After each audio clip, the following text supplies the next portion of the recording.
ଶିବରାତ୍ରି ଦିନ ଦୀପ ଜାଳୁଥିବା ସମୟରେ ଦୀପଟି ଆପଣଙ୍କର ଅଚାନକ ଲିଭି ଯାଇଛି କି କିମ୍ବା କୌଣସି ଦୀପରୁ ଆପଣଙ୍କର ଡ୍ରେସରେ କିମ୍ବା ଚୁଟିରେ କିମ୍ବା ଶାଢ଼ୀରେ ନିଆଁ ଲାଗିଯାଇଛି କି କିମ୍ବା ଯାହାର ବି ଏଭଳି ଘଟଣା ଘଟିଛି, ଏହା ଭଲ ନା ଖରାପ, ଏହା ଭଲ ସଂକେତ ନା ଖରାପ ସଂକେତ ଜାଣିବା এই ଭିଡିଓ ମାଧ୍ୟମରେ।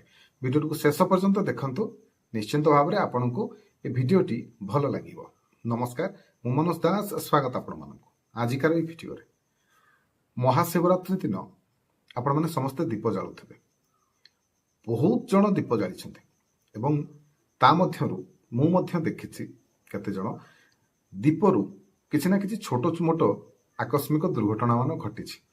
ଯେମିତିକି ଦୀପ ଆପଣ ଜାଳିକି ବସିଥିବେ, ଅଚାନକ ଭାବରେ କେତେ ଜଣଙ୍କର ଦୀପ ମଧ୍ୟ ଲିଭି ଯାଇଛି। ତା ସହିତ ଏମିତି ବି ଘଟଣା ମୁଁ ଦେଖିଛି, ମାନେ ଦୀପ ଜଳଉଥିବେ, ସେମାନେ ନନ୍ଦୀ ମହାରାଜଙ୍କ ପାଖରେ ଦୀପ ଦଉଥିବେ, ଦୀପ ଜଳଉଥିବେ, କିନ୍ତୁ ଆଉ କାହାର ଦୀପରୁ ତାଙ୍କ କାହାର ଶାଢ଼ୀର କାନି ଲାଗିଯିବା, କାହାର ଧୂପକାଠି ଏମିତି କାହା ଡ୍ରେସରେ ଲାଗିଯିବା, କାହା ଶାଢ଼ୀରେ ଲାଗିଯିବା, କିମ୍ବା କାହାର ଚୁଟିରେ ମଧ୍ୟ ନିଆଁ ଲାଗିଯିବା, ଏଭଳି ଘଟଣା ମୁଁ ଦେଖିଛି। ତ ତେଣୁ ଯଦି ଏଭଳି ଘଟଣା ଆପଣଙ୍କ ସହିତ ବି ଘଟିଛି ବା ଆପଣଙ୍କ ସାଙ୍ଗସାଥିରେ କାହା ସହିତ ଘଟିଛି, ତାହେଲେ ଏହା କେଉଁ ପ୍ରକାରର ସଂକେତ, ଭଲ ନା ଖରାପ, এই ବିଷୟରେ ହିଁ ଜାଣିବା।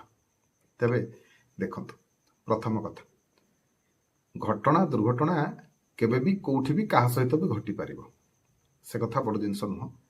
ତ ଏଇ ଯୋଉ ଖାସ କରିକି ପ୍ରଥମେ ଆମେ ବିଚାର କରିବା ଯେ ଯଦି କୌଣସି ଦୀପରୁ, ଆପଣଙ୍କର ନିଜ ଦୀପରୁ ହଉ କିମ୍ବା ପାଖ ଦୀପରୁ ହଉ, କିମ୍ବା ମନ୍ଦିର ଯାଇଛନ୍ତି ବୃଷଭଙ୍କ ପାଖରେ ନମସ୍କାର କଲା ବେଳକୁ କିମ୍ବା ମନ୍ଦିର ଭିତରେ ନମସ୍କାର କଲା ବେଳକୁ ଏପଟେ ଆପଣଙ୍କର ଶାଢ଼ୀ, ଡ୍ରେସର କାନି ଯାହାବି କିମ୍ବା ଆପଣଙ୍କର କେଶରେ ନିଆଁ ଲାଗିଯାଇଛି, ଏଭଳି ଘଟଣା ଯଦି ଘଟିଛି, ଏ ବିଷୟରେ ପ୍ରଥମେ କଥା ହେବା।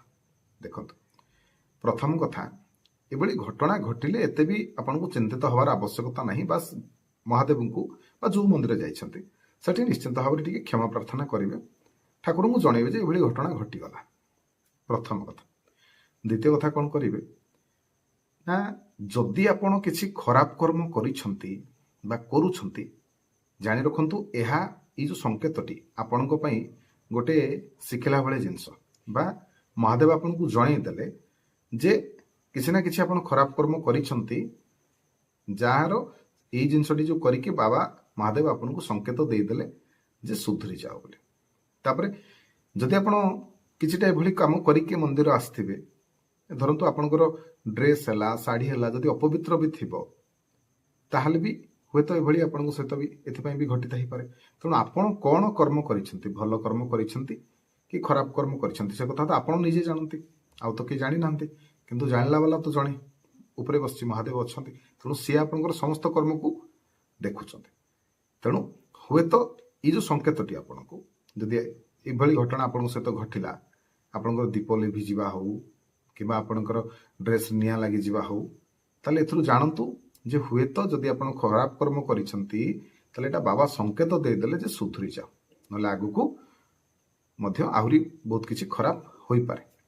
ସେଇଭଳି ଯଦି ଶିବରାତ୍ରି ଦିନ ହଉ କିମ୍ବା ଅନ୍ୟ କୌଣସି ସମୟରେ ବି ଆପଣ ଦୀପ ଜାଳିଲେ, ଦୀପ ଜଳିଲା କିଛି ସମୟ ପରେ ଲିଭିଯାଏ, ଏମିତି ବି ହୁଏ।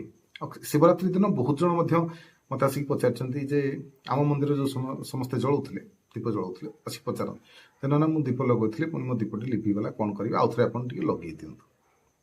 ଦେଖନ୍ତୁ, ପ୍ରଥମ କଥା ହଉଛି ଯେ ମହାଶିବରାତ୍ରି ଦିନ ଆମେ ବସିକି ପୁରା ଲୟରେ, ଧ୍ୟାନରେ ଦୀପ ଜାଳିବା ବସିକି, ଆମର ଏଇଟା ହିଁ କାମ। ତେବେ ବହୁତ ଜଣ ମୁଁ ଦେଖିଛି, ବହୁତ ଜଣ କ'ଣ, ପ୍ରାୟ ସମସ୍ତେ କହିଲେ ମଧ୍ୟ କିଛି ଖରାପ ହବନି, ବହୁତ ଅଳ୍ପ ଜଣ ଏମିତି ଥିଲେ ଯୋଉମାନେ ମୋବାଇଲର ବ୍ୟବହାର କରୁନଥିଲେ। ନହେଲେ ସମସ୍ତେ ଦୀପ ଜାଳିବା ସମୟରେ ଆପଣ ରିଲ୍ସ କୁହନ୍ତୁ କିମ୍ବା ସେଦିନ କ୍ରିକେଟ ମ୍ୟାଚ୍ ଥିଲା, ଖେଳ ହଉ, ମୋବାଇଲରେ ସମସ୍ତେ ବିଜି ଥିଲେ। ଏପଟେ ଦୀପକୁ ଦେଖୁଥିଲେ, ସେପଟେ ମୋବାଇଲକୁ ଦେଖୁଥିଲେ। ତ ମୋବାଇଲକୁ ବେଶୀ ଦେଖୁଥିଲେ, ଦୀପକୁ ଟିକେ କମ୍ ଦେଖୁଥିଲେ।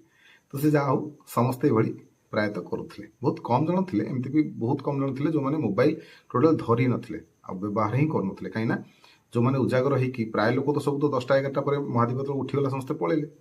କିନ୍ତୁ ବହୁତ କମ୍ ଜଣ ପିଲା ଥିଲେ, କିଛି ପୁଅ ପିଲା ଥିଲେ, କିଛି ଝିଅ ପିଲା ଥିଲେ, କିଛି ମା ମାନେ ମଧ୍ୟ ଥିଲେ। ତ ସେମାନେ ପୁରା ଶେଷ ପର୍ଯ୍ୟନ୍ତ, ମାନେ ତା ପରଦିନ ଉଜାଗର ହେଇକି ଦୀପ ଜାଳିଥିଲେ। ତେଣୁ ସେମାନେ ମୋବାଇଲର ବ୍ୟବହାର ଆଦୌ କରୁନଥିଲେ, ଯୋଉଟାକି ମୁଁ ଦେଖିକି ଯେତେବେଳେ ଆମର 12ଟା ପରେ ପ୍ରହର ହେଲା, ପ୍ରହର ପରେ ମୁଁ ଦେଖିକି ସେଇଟା ବହୁତ ଖୁସି ହେଲି। ଆଉ ତାଙ୍କୁ ମଧ୍ୟ କହିଲି ଯେ ଯାହା ହଉ ତମମାନେ ମୋବାଇଲର ବ୍ୟବହାର କରୁନ, ବାସ୍ ବସିକି ସେମାନେ ବସିକି ଧ୍ୟାନ କରୁଥାନ୍ତି। ବେଳେବେଳେ ଢୋଳେଇ ପଡୁଥାନ୍ତି ଟିକେ, କିନ୍ତୁ ବିନା ମୋବାଇଲରେ ବସିଥାନ୍ତି। ଆଉ ଚିନ୍ତା କରନ୍ତୁ, ବିନା ମୋବାଇଲରେ ଆଜିକାଲିର ଦୁନିଆରେ ବସିବା କେତେ କଷ୍ଟ। କାହିଁକି ମୁଁ ଏକଥା କହୁଛି? ଏଥିପାଇଁ କହୁଛି ଯେ ମହାଦୀପ ଆମର, ଆମେ ଯୋଉ ଦୀପ ଜଳାଉଛନ୍ତି, ଦୀପକୁ ଜଳାଇବା ସମୟରେ ଆମେ ମହାଦେବଙ୍କର ହିଁ ଧ୍ୟାନ କରିବା ଦରକାର। କାହିଁକି ନା ଆପଣ ବି କିଛିଟା ମନସ୍କାମନା ନେଇକି ଦୀପଟି ଜାଳୁଛନ୍ତି ନା, ତେଣୁ ଆପଣଙ୍କୁ ମଧ୍ୟ ତାର ସଠିକ ବିଧିରେ ପାଳନ କରିବାର ଅଛି। ଆଉ ଯଦି ଦେଖେଇ ହବାର ଅଛି ତାହେଲେ କିଛି ଲାଭ ନାହିଁ। କାହିଁକି ନା ସେମିତି ଦେଖେଇ ହବାର ଯଦି ଅଛି ବା ଦେଖେଇ ହଉଛନ୍ତି ଦୀପ ଜାଳୁଛନ୍ତି ବୋଲି, ତାହେଲେ ହୁଏତ ସୋସିଆଲ ମିଡିଆରେ ଆପଣ ଦେଖେଇ ପାରିବେ, କିନ୍ତୁ ପ୍ରକୃତରେ ମହାଦେବ ଆପଣଙ୍କର ସେ ଜିନିଷଟି ଦେଖିବେ ନାହିଁ। ମନେ ରଖନ୍ତୁ ଗୋଟେ କଥା, ଆମର ଶାସ୍ତ୍ର ମାନଙ୍କରେ କୁହାଯାଇଛି ଯେ ନାରୀମାନଙ୍କୁ ସବୁବେଳେ ତାଙ୍କର କେଶକୁ ବାନ୍ଧିକି ରଖିବା ପାଇଁ କୁହାଯାଇଛି। କିନ୍ତୁ ଆଜିକାଲି, ଆଉ ଖାସ କରିକି ଯେତେବେଳେ ମନ୍ଦିର ଯିବେ ତ ନିହାତି ଭାବରେ କେଶକୁ ବାନ୍ଧିକି ଯିବେ। କିନ୍ତୁ ଆଜିକାଲି ଆପଣମାନେ ଦେଖନ୍ତୁ, ଆମର ଯେତେ ସବୁ ମା ଭଉଣୀ ମାନେ ଆସୁଛନ୍ତି, ମନ୍ଦିର ଆସୁଛନ୍ତି, ସମସ୍ତେ ପ୍ରାୟ ଷ୍ଟାଇଲ ନାଁରେ ଚୁଟିକୁ ଖୋଲିକି ଆସନ୍ତି, କିଏ ବାନ୍ଧିକି ଆସୁନାହାନ୍ତି, ଆପଣ ଦେଖିବେ ପ୍ରାୟତଃ। ତ ତେଣୁ ସେଥିପାଇଁ ଖାସ କରିକି ଏଇ ସବୁ ଘଟଣା ଦୁର୍ଘଟଣା ମାନ ହଉଛି।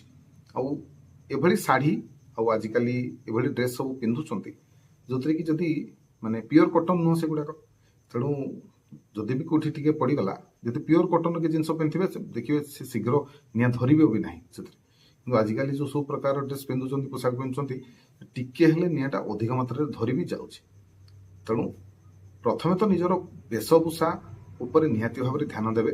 ଆଉ ମନ୍ଦିର ଯେତେବେଳେ ଯାଉଛନ୍ତି, ମା ମାନେ ଭଉଣୀ ମାନେ, ଆପଣମାନେ ଧ୍ୟାନ ରଖନ୍ତୁ, କେଶକୁ ଜମା ଖୋଲିକି ଯିବେ। ଦ୍ରୌପଦୀ ଜଣେ କେଶ ଖୋଲିଦେଲା ଯେ, ଗୋଟେ ଶପଥ ନେଇକି ଖୋଲିଦେଲା ଯେ ମହାଭାରତ ହେଲା, ରକ୍ତର ନଦୀ ବହିଗଲା। ତେଣୁ ମନ୍ଦିର ଖାସ କରିକି ଯେତେବେଳେ ଯାଉଛନ୍ତି, ଆପଣ ଅନ୍ୟ ସମୟରେ ଯାହା କରୁଛନ୍ତି କରନ୍ତୁ, ମହାଦେବଙ୍କୁ ଦର୍ଶନ ପାଇଁ ଯାଉଛନ୍ତି, କେଶକୁ ବାନ୍ଧିକି ଯାଆନ୍ତୁ, ଏକଥା ମନେ ରଖିବେ।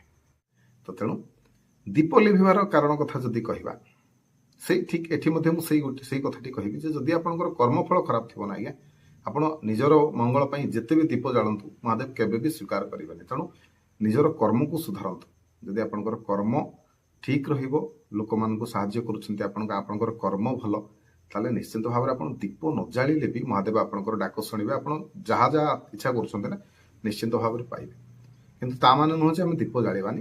ଦୀପ ଜାଳିବା କଥା, ସଂସାରର କଲ୍ୟାଣ ହବ, ଆପଣଙ୍କର ବି ମଙ୍ଗଳ ହବ। ତେଣୁ ନିଜ ପାଇଁ ନହେଲେ ମଧ୍ୟ ସଂସାରର କଲ୍ୟାଣ ଉଦ୍ଦେଶ୍ୟରେ ଆପଣ ଦୀପଟି ନିହାତି ଭାବରେ ଲଗେଇବା କଥା। ତେବେ ଦୀପ ଜାଳିବା ସମୟରେ ଆପଣ ଏମିତି ମଧ୍ୟ କରିବେ, କଣ କରିବେ ନା, ଦୀପ ଜଳିବା ସମୟରେ ଛୋଟ ଛୋଟ ସବୁ କୀଟ ପତଙ୍ଗ ବୁଲୁଥାନ୍ତି, ସେମାନେ ଯେମିତି ଉଡି ଆସିକି ଆପଣଙ୍କ ଦୀପରେ ପୋଡି ହେଇକି ନ ମରିଯାଆନ୍ତି, ସେଥିପ୍ରତି ମଧ୍ୟ ଧ୍ୟାନ ଦେବେ। ସେଥିପାଇଁ ମୁଁ ସବୁବେଳେ କହେ ଯେ ଏମିତି ଗୋଟେ ଦୀପ ଆପଣ ବ୍ୟବହାର କରନ୍ତୁ ଯୋଉଥିରେ କାଚ ଥିବ। ଏମିତି ହଠାତ୍ କି ଆଉ ମାନେ ଯଦି କିଏ ବି ପଡିବ ଉପରକୁ ଆସିକି ପଡିବ, ଏମିତି ହଠାତ୍ କି ଏମିତି ପିଟି ହେଇଯିବନି ଆସିକି। ମାନେ ଆଜିକାଲି ଆପଣ ସୋସିଆଲ ମିଡିଆରେ ଆପଣ ମାନେ ମିଳୁଛି, ଅନଲାଇନରେ ସବୁ ଟାଇପର ଦୀପ ମିଳୁଛି, ବହୁତ ବଢିଆ ବଢିଆ ଦୀପ ସବୁ ମିଳୁଛି। ତାକୁ ଆପଣ ମାନେ ଯେତେବେଳେ ବ୍ୟବହାର କରୁଛନ୍ତି, ଘରେ ହଉ ବାହାରେ ହଉ, ପୂଜା ଘରେ ଏଇଭଳି ଦୀପ ରଖିବା କଥା। ଆଉ ସେମିତି ହେଲେ କଣ ନା, ପବନର ବିଶେଷ ପ୍ରଭାବ ବି ଆ ଉପରେ ପଡିବନି, କାରଣ ଢାଙ୍କୁଣୀ ଥାଏ, କାଚ ଥାଏ, ତେଣୁ କିଛି ଅସୁବିଧା ନାହିଁ। ଯେତେ ବଡ ଝଡ ତୋଫାନ ଆସିଲେ ବି ଆପଣଙ୍କୁ ଦୀପ ଲିଭିବାର ଆଉ ଚାନ୍ସ ନାହିଁ। ଆଉ ଦୀପ ଲିଭେ ସବୁବେଳେ ଏଥିପାଇଁ ବି ଲିଭେ ପ୍ରାୟ ସମୟରେ, ମାନେ ଅଧିକା ଘିଅ ବା ଅଧିକା ତେଲ ସେମାନେ ଦେଇ ଦିଅନ୍ତି। ସଳିତାଟି ପୁରା ଯଦି ତେଲରେ ବା ଘିଅରେ ବୁଡିକି ରହିବ, ତାହେଲେ ମଧ୍ୟ ଦୀପ ଲିଭିଯିବାର ଆଶଙ୍କା ଥାଏ। ଏବଂ ତାପରେ ଗୋଟେ ହେଲା ସଳିତା, ଯଦି ପିଓର ତୁଳା କିମ୍ବା ପିଓର କଟନର ନ ହବ, ତାହେଲେ ମଧ୍ୟ ଦୀପ ଆପଣଙ୍କର ଲିଭିଯିବ। ତେଣୁ ଏଇ ଦିଟା କଥାର ଧ୍ୟାନ ଦେବେ। ଧ୍ୟାନ ଦେଲେ ମୁଁ ଭାବୁଛି ଯେ ପ୍ରାୟତଃ ଆପଣଙ୍କର ଦୀପ ଲିଭିବନି। କାହିଁକିନା ଆମେ ଯୋଉ ମନ୍ଦିରରେ, ଆମର ମନ୍ଦିର ଭିତରେ ଆମେ ଯୋଉ ଅଖଣ୍ଡ ଦୀପ ଜଳୁ, ସେ ଦୀପ ଲିଭେନି। ଥରେ ଲାଗିଯିବ, ତା ଟିକେ ସଳିତା ଗରମ ହବା ପର୍ଯ୍ୟନ୍ତ ଟିକେ ଦପଦପ ହବ, ନହେଲେ ତାପରେ ପୁରା ବଢିଆ ସେ ଜଳେ।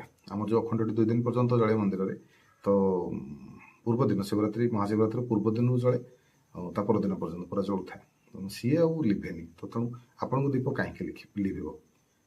ପ୍ରଥମ କଥା ମନେ ରଖିବେ, ଆପଣଙ୍କର କର୍ମଫଳ ଭଲ ହବା ଦରକାର ଏବଂ ଆପଣଙ୍କର ମନ ପୁରା ଏକାଗ୍ର ଚିତ୍ତ ହବା ଦରକାର, ପୁରା ମହାଦେବଙ୍କ ପ୍ରତି ସେ ଦିନଟି। ଗୋଟିଏ ଦିନ ଚିନ୍ତା କରନ୍ତୁ, ଗୋଟିଏ ଦିନର କିଛି ଘଣ୍ଟା, ପ୍ରାୟତଃ କେତେ ସମୟ, ପ୍ରାୟତଃ ଲୋକମାନେ ଆସିଲେ ସନ୍ଧ୍ୟା ପାଖାପାଖି 5:30 6 ଏଇ ଟାଇମିଂ ଭିତରେ, 6:30 ଭିତରେ ସନ୍ଧ୍ୟା ହେଇଗଲା।